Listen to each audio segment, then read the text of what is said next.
Port Elizabeth, compared to Johannesburg, was a strange, uninviting place. The memory of the loveliness of growing up in a city by the sea, the sun, the beach, the surf, where you can smell and almost taste the sea salt in there.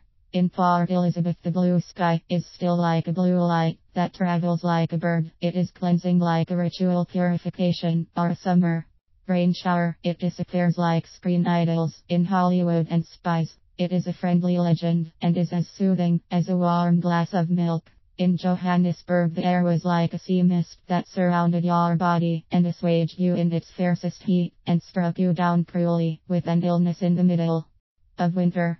In the early evenings, when I walked home after I got off the minibus taxi at the corner of Simmons Street, and Bree and I walked to the Salvation Army, were the happiest moments I experienced. I was free, alone, self-sufficient and independent.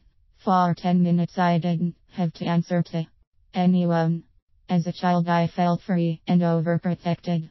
As an adult I lacked common sense, but I was serious and intelligent. There were times when I seemed positively small and insignificant. The beginning of my career working at a television company was an invasion. The end of it was a cure to all my incurable madness and the deep feelings that I felt of being deeply unlovable and afraid, and it made me recognize what the void in my life was, that I should talk to my mother more often.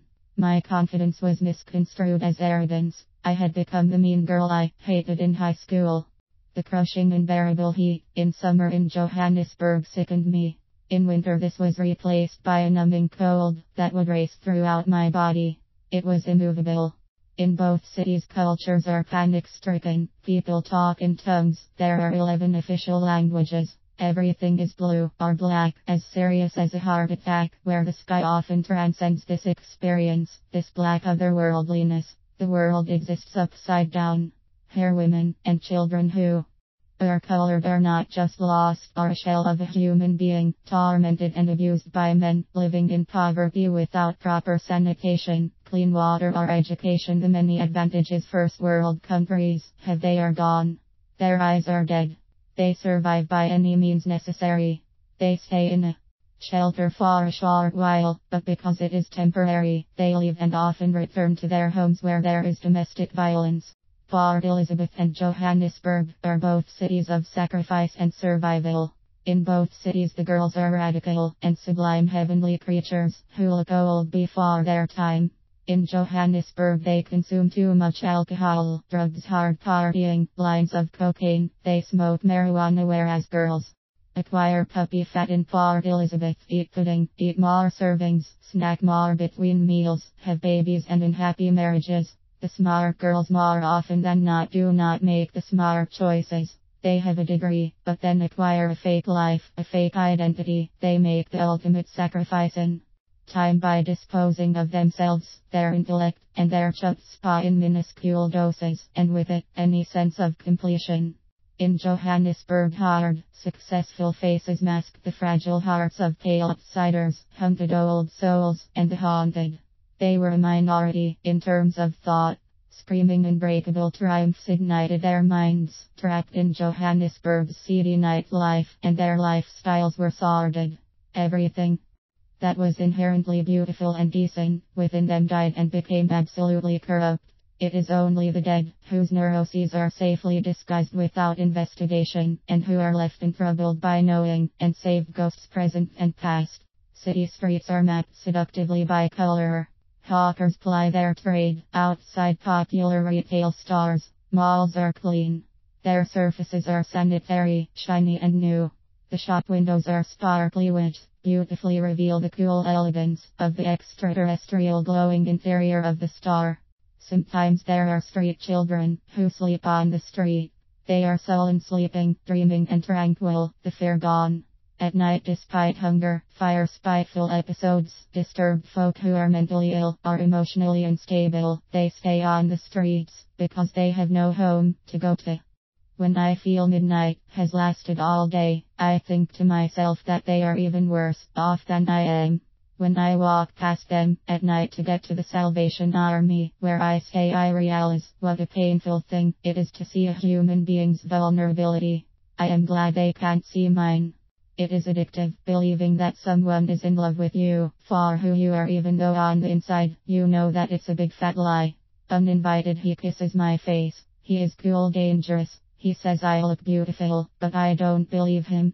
I know he only says that because he wants to sleep with me.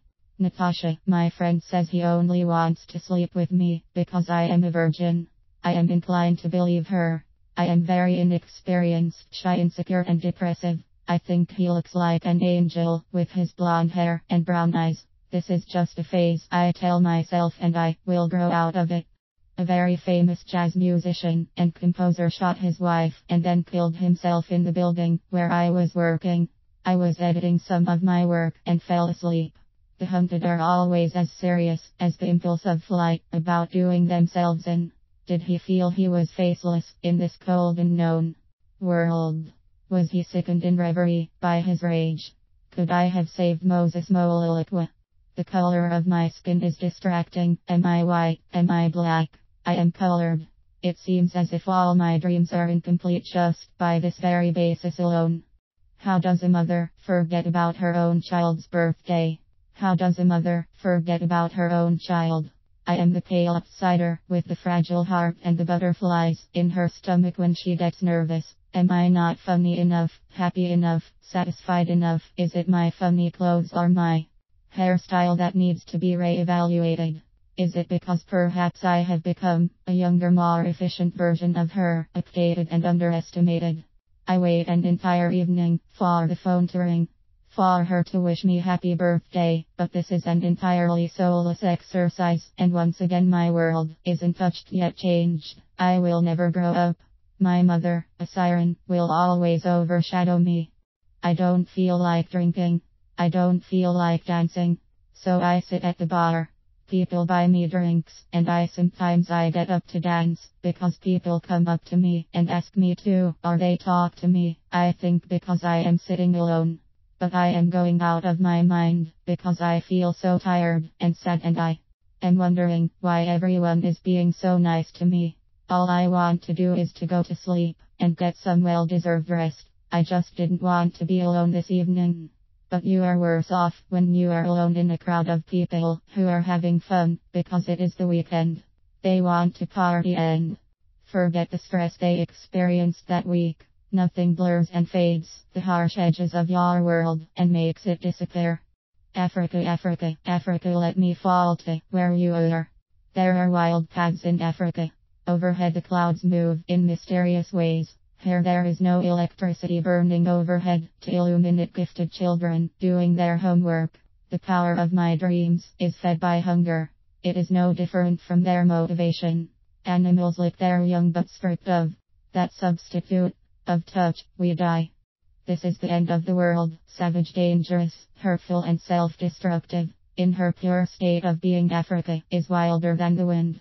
She sighs in African fields of dreams, and like in the survival of the prettiest, there is pain behind her smile. For a woman, a girl, and an educated daughter, love cannot be the only escape we have ever known. Africa kills me, nourishes me, you make me forgetful, capable of more beauties. You are like a mushroom explosion that inspires disorder. You are uninvited, you destroy me, your red flowers bloom. You are a vampire, you stir shadows like a black forest in the night, a devil's nightmare. Africa is as intelligent as the occupation of the sun, and out of reach of oblivion. Africa, you save the terrified and insecure child. I am the phoenix that at last rose from the ashes and found the exit out.